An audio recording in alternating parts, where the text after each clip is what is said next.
శుభోదయం మిత్రులారా. పద్య కవిత్వము రచన ఇప్పగుంట సూర్యనారాయణమూర్తి. శీర్షిక నడక. విజయము కష్టసాధ్యమగు భిన్న వికాస పరిశ్రమం సదా నిజమగు యానకమ్మునను నెమ్మది సాగును దీక్షబద్ధమై వ్రజమది నిర్ణయాత్మకము భార ప్రయత్న ప్రభావితము నీ సృజన మహత్వపూర్ణ ప్రతిసృష్టిగా త్రొక్కును క్రొత్త పుంతలు. మిత్రులారా, ఈ పద్యభావము విజయము అనేది సాధించడానికి అంత సులభం కాదు. ఎప్పటికైనా కానీ విజయం కోసం కష్టపడాల్సిందే. అది భిన్న వికాస పరిశ్రమం. అదే భిన్న అంటే వేరైన, ఆ వేరైన పరిశ్రమలో, ఆ పరిశ్రమ అంటే పని కానీ కష్టం కానీ భారం కానీ, ఆ వేరైన పరిశ్రమలో ఎప్పుడు కూడా నిజమగు యానకమ్ము. యానకము అంటే వాహనం.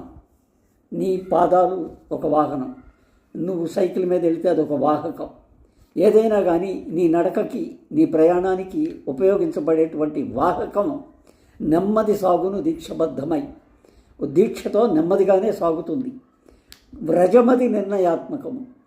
ఇక్కడ నువ్వు పరిశ్రమ చేయాలని చెప్పి కష్టపడి అన్నీ తయారు చేసుకొని సరిగా వాతావరణాన్ని చూసుకొని బయలుదేరినా వ్రజమది నిర్ణయాత్మకము. వ్రజము అంటే దారి నిర్ణయిస్తుంది నిన్ను.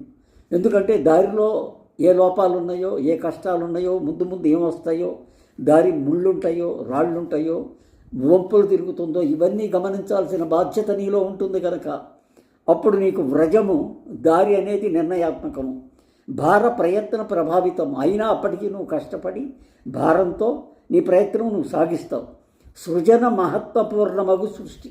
ఈ సృజన అనేది నువ్వు క్రొత్తగా అప్పటికప్పుడు ఆలోచించుకొని నువ్వు క్రొత్త పుంతలు అంటే దారులు త్రొక్కడానికి పూర్ణ ప్రతిష్ట సృష్టి చేయాలి.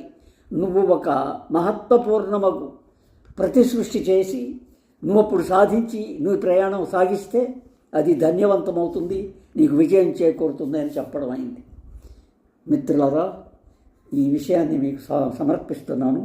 మీరు చదివి నన్ను ఆశీర్వదిస్తారని మీ దగ్గర సెలవు తీసుకుంటాను. నమస్తే.